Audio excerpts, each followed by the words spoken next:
Okay, so Captain's Log, day 70 something, homeschool. First year, fourth grader, neuro spicy. Um, Update. This is so I can remember. Maybe a little bit of documentation for the state if they ever come after me. All right, so we're going to make some changes. Where do I want to start? Let's start with what we're not changing. Science. We finished Sassafras Science, the second book. We have not done the lap booking yet. We will listen to Anatomy, the second book of Sassafras, again in the spring, and incorporate the second half of the lap booking. We will finish that, I suspect, ahead of time. Social studies. She has finished all of Virginia Mysteries with her dad. She's listening to them over and over and over again on audiobooks. She loves them. She's picking up a good amount of Virginia civics and things like that. And we have started our states unit. I cannot recommend the Waldock Way more. I mean, I can recommend it greatly. The Waldock Way states, traveling the parks. We are not using even like a tenth of what she offers. We're mostly using like the flags, the passport, the handout for the park. So what we're doing is we're spending 2 days on the states, which will cover like where the state is, the capital, the bird, the flag, and then some wildlife. That takes 2 days, and then we do the national park that's in the state. We just pick one. Not all the states have them, and some states have more than one, but we're just picking one. And that's the third day. And so we've gotten through 4 or 5 states. It's going to take us a while, but we're going to do it. We're just going to take our time, and that way we're going to know it. And we're going to visit as many states as we can in the future. So those 2 things will stay steady. Language arts. So actually we're going to stick with Michael Clay Thompson with a little bit of a change. So what's happened is we've hit Sentence Island. We're in the Island series. We've done Grammar Island, and we've worked through a lot of building language. That's sort of like goes through it. Then Sentence Island. So we're in Sentence Island, and we're just reading through it, and we're on track to finish that a little bit ahead of time. And then building language we'll get through, and we'll finish it ahead of time. It's just going to be plugging through. I ordered a second set of the books. I don't know how they're going to go. I haven't started the novels yet. I'm thinking about tabling that until we're done with Sentence Island and building language, because I think it's a lot. There's just a lot to manage, so we might table that till we get to poetics, so we might do them over the summer. I haven't decided. Practice Island, she's amazing at. That's where you sort of say, what are the parts of speech, what are the prepositional phrases, what are the clauses, subject, predicate. She's done amazing. We're hitting in the mid-70s, so there's 100 sentences. And I would say the last few pages have been intense. Like, I can't tell you the subject and the verb, and so they're very complicated. So I'm going to keep going. We're going to do 1 a day, but we're going to finish early. And I don't want to stop that. Like, I want to keep up with the grammar, because I don't want to just stop and then have to learn it again later. So I ordered Fix-It Grammar Level 1, because it's kind of that same idea. 1 sentence a day, a little bit different. And then we're seeing her writing more. And so she writes very, very little. She resists writing, but I'm hoping with Fix-It Grammar, she will sort of get used to writing that sentence every day. So that we're going to add Fix-It Grammar to Michael Clay Thompson as a supplement, because we're going to finish Practice Island early, and I don't want to go to the next level, and I don't want to stop. So that's kind of the change with language arts. Also, spelling. So I love 180 Days of Spelling. She loves 180 Days of Spelling. It's more vocabulary that we're just getting. She doesn't quite understand that concept of like a root or prefix suffix. That's been challenging, and we've kind of gotten, I'm not sure we're learning to spell. We're learning vocabulary, which is great, but I think we also need to look at spelling. So I know she did chunking in school, and she really loved that. So I have decided to get spelling UC. I don't know. We'll see how it goes.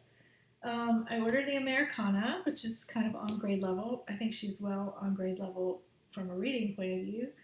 And I think she'll like chunking. She won't like the writing, but she'll like the chunking. So let's see how that goes. So that's going to be a big change in the spring as far as language arts. So social studies will be pretty light because we'll do states and parks. Science will be pretty light because we'll easily finish the 18 chapters or so of sassafras before the end of the year.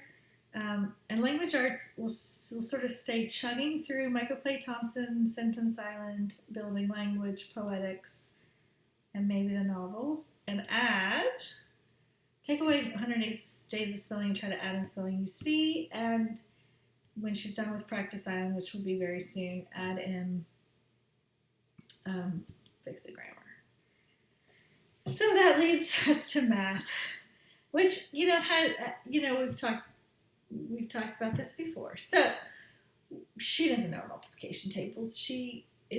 We've hit a real wall with division, and so I have struggled with wondering if we're hitting a wall with the curriculum or if she has holes. It's a confidence issue because she's very sensitive to feeling like she's behind, and I do fear if we try to go back and fill in holes, which is what we really need to do, she's going to freak out because of a lack of confidence.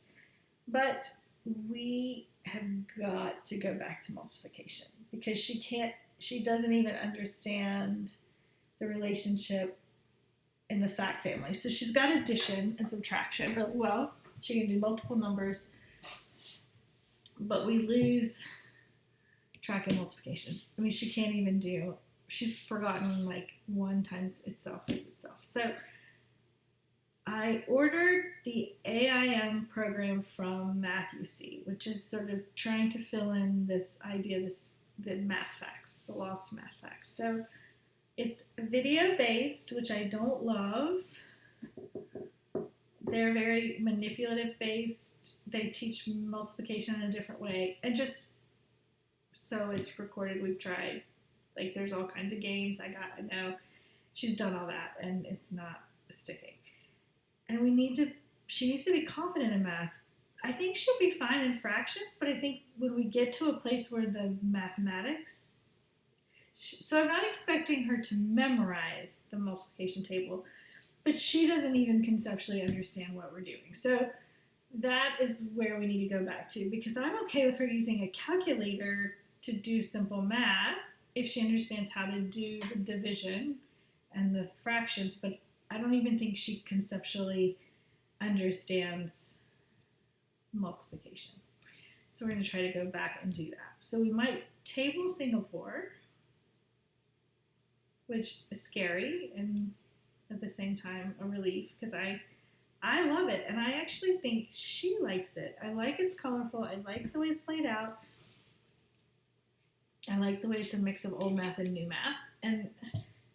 But we really, I just think this multiplication hole is going to hold us back forever and ever. So we're going to fight it out because she's going to resist, because she's seen it before, she's done it before, she's going to say I'm treating her like a baby, she's going to do all those things, but just remember, we have to go back.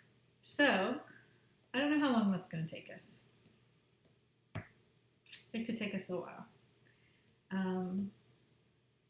It could take us, I think they say anywhere between 8 and 12 weeks. And so we do try to do math every day. So we'll just do that every day. And if we have to do 1 times itself for 14 days until she gets sick of it and is willing to go to 2 times something, then we will. So I think in general, we have come to an agreement. We are homeschooling, and I have not given up even on the hardest days, and so I think she sort of instinctually understands that I'm not giving up. I am becoming less worried about keeping up because I think that a lot of things didn't get in with math, and we just have to go back. We're going to waste our time and we don't go back. And so that's the decision today. So we're tabling Singapore math and we're going to Math UC AIM for multiplication. I can still see us getting to fractions by the end of the year.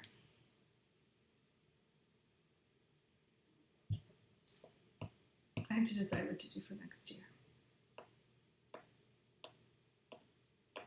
Okay, we'll see. That I'll deal with later. So what am I going to do next year? I've got a few thoughts on next year. So if we like fix-it grammar, we'll stick with that. I looked at IEW writing. I don't know what we're going to do about writing. We're going to have to think about that for next year. I may table Michael Clay Thompson for a year because I do think it's going to go up in difficulty with the next level. I like it. We're going to do the next level, but we may not do it next year. So 5th grade year, we'll do math, obviously. We'll do language arts, which I think will look, hopefully, this fix-it grammar, maybe IEW. Science, I would be keen to keep going with Sassafras if we still can tolerate it and we like the stories. We'll still be on states and capitals probably still by then. And I'm looking at something that's audiobook for history. I've wanted to try some of the literature-based curriculums. I may decide to do that. I can't tell yet. We'll see. She's still not super interested in talking about health. We do talk about it from time to time. Of course, we have anatomy we're doing right now too. So there are questions happening, and so as those questions come up, we are working our way through health. And that's it. Merry Christmas.